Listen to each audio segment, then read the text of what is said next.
Dahulu kala, di sebuah kayangan ada raja dan dewi melakukan kesalahan yang begitu besar, sehingga mereka dihukum dan dijatuhkan ke bumi. Raja diubah menjadi seekor anjing yang bernama Tumang, dan sang dewi diubah menjadi babi yang bernama Celeng Wayungyang. Suatu hari, seorang raja Sunda pergi ke hutan untuk berburu. Ketika berburu, ia merasakan ingin buang air kecil. Akhirnya, sang raja segera buang air kecil di semak-semak belukar. Dan tidak sengaja, air seninya terkumpul di batu kelapa yang sudah kering. Dan tak lama kemudian, Celeng Wayungyang yang kebetulan lewat dari semak-semak itu meminum air seni itu untuk menghilangkan rasa haus. Karena dia adalah jelmaan seorang dewi kayangan, dalam sekejap dia hamil dan melahirkan seorang anak perempuan yang sangat cantik. Raja yang masih berada di sekitaran hutan mendengar suara tangisan bayi itu, dan dia pun mencari dan menemukan bayi cantik itu. Karena merasa iba, sang raja pun membawanya ke istana. Sang raja membesarkan bayi itu hingga dewasa, namun ia tak pernah sadar bahwa gadis itu adalah putri kandungnya sendiri. Dia memberi nama putrinya Dayang Sumbi. Dayang Sumbi adalah gadis yang sangat cantik hingga terkenal di seluruh negeri. Banyak pangeran ingin mempersunting Dayang Sumbi, bahkan terjadi peperangan antar kerajaan untuk memperebut Dayang Sumbi. Dayang Sumbi adalah gadis yang gemar menenun. Sebagian besar waktunya ia habiskan untuk membuat kain tenunan yang indah. Suatu ketika, saat putri menenun, gulungan benang miliknya jatuh hingga keluar istana. Karena seorang bangsawan, Dayang Sumbi dilarang keluar dari istana. Karena dia tidak dapat menemukan benangnya, dia pun berucap sebuah sumpah. Siapapun yang menemukan gulungan benangku, jika dia perempuan, akan kujadikan saudara, dan jika laki-laki, maka aku akan menikahinya. Tidak lama kemudian, seekor anjing membawakan gulungan benang milik Dayang Sumbi. Karena dia sudah bersumpah, Dayang Sumbi memenuhi janjinya. Dia akan tetap menikahinya walaupun Tumang adalah seekor anjing. Mendengar hal itu, sang raja pun murka dan mengusir Dayang Sumbi keluar dari istana. Dayang Sumbi pun tinggal di sebuah pondok di tengah hutan bersama Tumang yang selalu menemaninya. Seiring berjalannya waktu, Dayang Sumbi pun mengetahui bahwa Tumang bukanlah anjing biasa. Karena setiap bulan purnama, Tumang berubah wujud menjadi wujud aslinya seorang laki-laki yang tampan. Sesuai janjinya, mereka berdua pun akhirnya menikah dan memiliki seorang anak yang diberi nama Sang Kuryang. Sang Kuryang tumbuh menjadi anak yang aktif dan kuat. Namun Dayang Sumbi masih merahasiakan jika Tumang adalah ayah kandungnya. Hingga suatu ketika, Sang Kuryang diminta ibunya untuk berburu ke hutan mencari hati rusa. Sang Kuryang pun pergi bersama Tumang. Di tengah perburuannya, Sang Kuryang pun tidak menemukan seekor rusa untuk diburu. Tiba-tiba, Sang Kuryang melihat Celeng lewat di hadapannya, yang merupakan jelmaan dewi yang dikutuk dari kayangan. Sang Kuryang pun membidik Celeng dengan anak panahnya, namun ketika anak panah dilepaskan, si Tumang pun melompat dan menangkap anak panah itu. Karena dia sadar yang diburu adalah jelmaan dewi dari kayangan. Merasa kesal dan marah melihat aksi si Tumang, akhirnya Sang Kuryang pun memanah si Tumang hingga tewas dan mengambil hatinya untuk dibawa pulang.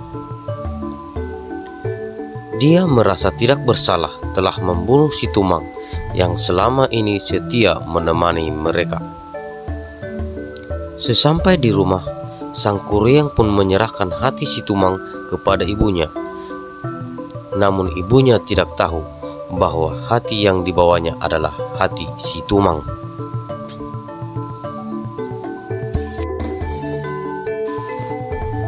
Setelah ibunya memasak hati si Tumang, mereka berdua pun menyantap makanan itu dengan sangat lezatnya. Setelah menyantap makanan itu, Dayang Sumbi memanggil si Tumang untuk diberi makan, namun si Tumang pun tak kunjung muncul.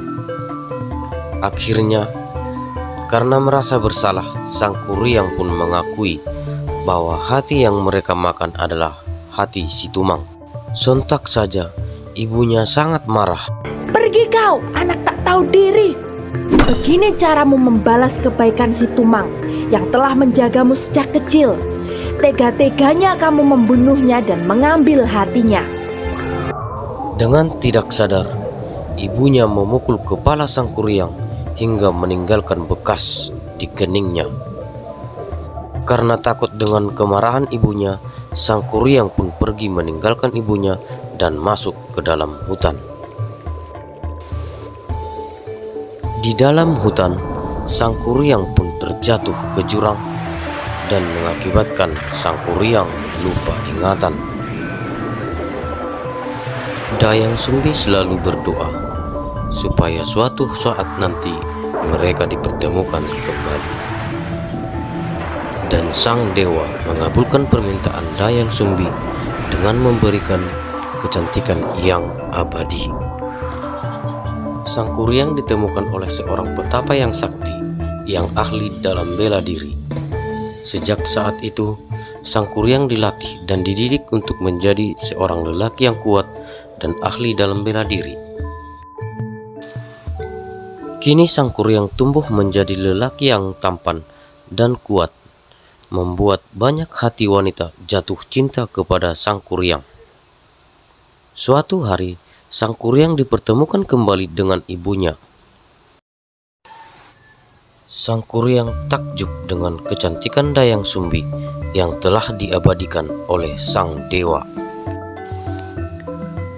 Begitupun Dayang Sumbi yang jatuh hati dengan ketampanan Sang Kuryang, namun mereka tidak saling mengenal. Hari demi hari, Sang Kuryang selalu berusaha untuk menemui Dayang Sumbi karena dia telah jatuh hati kepada Dayang Sumbi. Hingga suatu hari, Sang Kuryang bermaksud ingin mengajak Dayang Sumbi untuk menikah.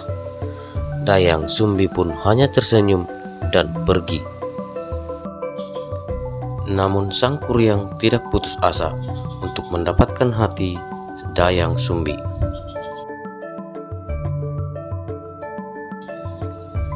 Hingga suatu ketika, dengan tanpa sengaja, Dayang Sumbi melihat bekas luka di kepala Sang Kuryang yang mengingatkannya dengan anaknya yang telah hilang selama ini.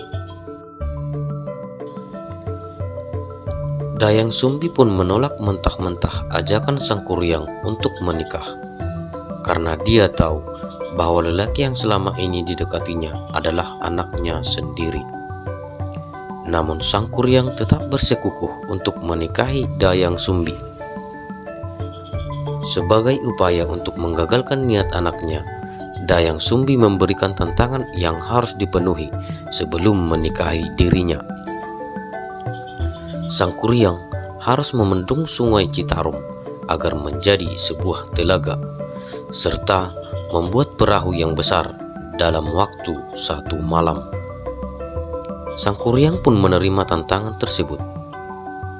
Pada malam itu, Sang Kuryang pun melakukan tugasnya dengan bantuan para jin. Dengan mudahnya, mereka pun membentuk Gunung Burangrang dan Bukit Tunggul. Perahu pun sudah hampir jadi, dan air Sungai Citarum siap dialirkan agar terbentuk sebuah telaga. Melihat keberhasilan Sang Kuryang, Dayang Sumbi pun memutar akal agar anaknya gagal memenuhi tantangan tersebut.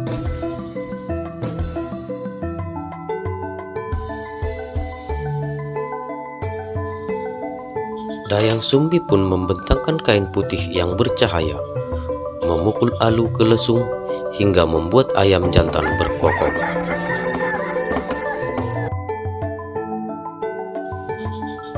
Mendengar suara itu, para makhluk halus pun pergi ketakutan karena mengira fajar telah tiba. Sang Kuryang pun sangat murka atas kegagalannya. Dia melemparkan batu sumbatan Sungai Citarum sehingga menjadi Gunung Manglayang dan menendang perahu hingga telungkup, yang kini menjadi Gunung Tangkupan Perahu. Curiga dicurangi oleh Dayang Sumbi, Sang Kuryang pun mencari Dayang Sumbi, namun sang dewa membantu Dayang Sumbi menjelma menjadi bunga jaksi di bukit perasingannya, yang kini menjadi Gunung Putri. Sang Kuryang yang tak kunjung menemukan Dayang Sumbi menghilang ke alam gaib.